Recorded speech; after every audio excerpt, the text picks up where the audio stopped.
Shalom. கர்த்தருடைய நாமம் மகிமைப்படுவதாக. கர்த்தருக்குள் பிரியமானவர்களே, வேத வசனம் இப்படியாக சொல்லுகிறது: தகப்பன் தன் பிள்ளைகளுக்கு இறங்குகிறது போல கர்த்தர் தமக்கு பயந்தவர்களுக்கு இறங்குகிறார். சங்கீதம் 103:13. கர்த்தருக்குள் பிரியமானவர்களே, தேவ பிள்ளைகளாக இருக்கிற நீங்களும் நானும் தேவனுடைய அன்பை குறித்து, அவருடைய அன்பின் ஆழத்தை குறித்து நாம் தியானித்திருக்கிறோம். ஆனால் இன்று நாம் படிக்க இருக்கின்ற அல்லது தியானிக்க இருக்கின்ற இந்த வேத வசனம் இப்படியாக சொல்கிறது: ஒரு தகப்பன் தன் பிள்ளைகளுக்கு இறங்குகிறது போல. தாய் இறங்குகிறதை நமக்கு தெரியும். ஆனால் தகப்பன் தன்னுடைய பிள்ளைகளுக்கு எல்லா நிலைகளிலும், அவர் தகப்பனாய் மாறுகின்ற நிலையிலிருந்து மரிக்கிற வரைக்கும் தன்னுடைய பிள்ளைகளுக்கு எல்லா நிலைகளிலும் அவர் இறங்கி கொண்டே இருக்கிறார். இங்கே வேதவசனம் சொல்லுகிறது, அதுபோல கர்த்தர் நமக்கு இறங்குகிறார். அது மாத்திரமல்ல, யாருக்கு இறங்குகிறார் என்றால் கர்த்தருக்கு பயப்படுகிறவர்களுக்கு மாத்திரமே. அப்போ நீங்களும் நானும் கிறிஸ்தவர்களாக இருக்கிறோம், ஆலயத்துக்கு செல்கின்றோம், ஆலய காரியங்களில் நம்ம அநேக காரியங்களை செய்கிறோம், காணிக்கை கொடுக்கிறோம், தசமபாக கொடுக்கிறோம், நம்ம சபையில் ஒரு நல்ல ஒரு காரியத்தை செய்கிறவர்களாய் நாம் இருக்கிறோம். இதெல்லாம் ஓகே. ஆனால் கர்த்தருக்கு நீங்கள் பயப்படுறீங்களா? அப்போ நீங்கள் கர்த்தருக்கு பயப்படும் போது மாத்திரமே அவர் உங்களுக்கு இறங்குகிறவராய் இருக்கிறார். வேதத்தில் நம்ம தானியேலுடைய நண்பர்களையும் நம்ம கவனிக்கும் பொழுது, அவர்கள் இருவருமே கர்த்தருக்கு பயந்தார்கள். மனிதர்களுக்கோ அரசருக்கோ அரசருடைய கட்டளைகளுக்கோ அவர்கள் பயப்படவில்லை, கர்த்தருக்கு. அப்போ பாருங்கள், கர்த்தருக்கு பயந்ததினால அவர்களுடைய முடிகள் பொசுங்கவில்லை, சிங்கம் தானியேலை தொடக்கூட இல்லை. அப்போ பாருங்கள், கர்த்தருக்கு பயப்படுகிறவர்களுக்கு அவர் இறங்குகிறவராய் இருக்கிறார், உதவி செய்கிறவராய் இருக்கிறார். பேதுருவை சிறைச்சாலையில் போடும் பொழுது பேதுரு அந்த இடத்துல உட்காந்து அழுதுகிட்டு கவலையோடு கண்ணீரோடு அங்கே இல்லை. அவர் அழகாக நிம்மதியாக தூங்குறார். நீங்கள் அப்போஸ்தலர் 12வது அதிகாரத்தில் பார்க்கும்போது அழகாக தூங்குறார்.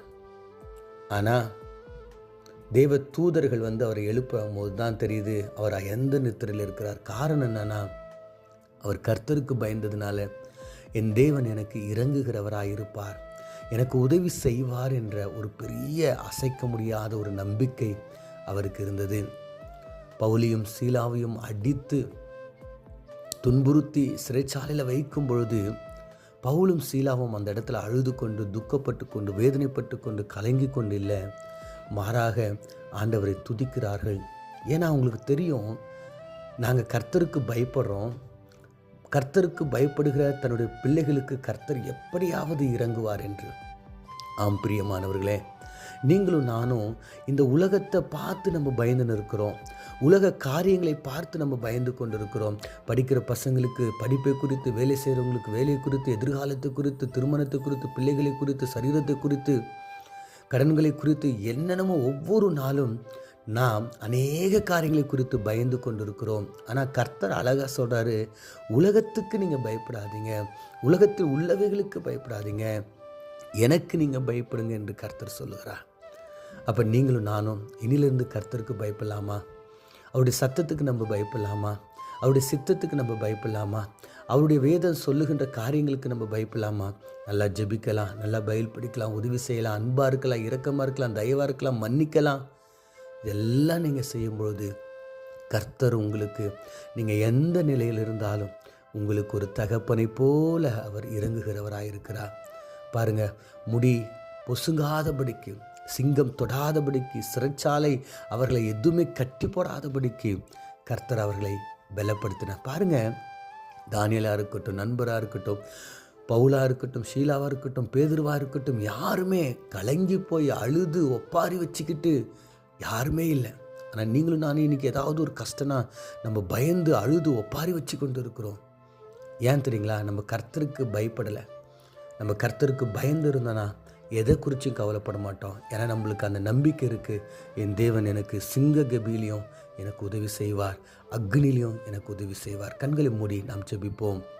எங்களை அதிகமாய் நேசிக்கிற எங்கள் நல்ல தகப்பனே, அன்றொரு ஒரு தகப்பன் தன் பிள்ளைக்கு இறங்குகிறது போல நீர் எங்களுக்கு இறங்குகிறீர், உமக்கு பயந்தவர்களுக்கு இறங்குகிறீர் என்று சொன்னீங்களாப்பா.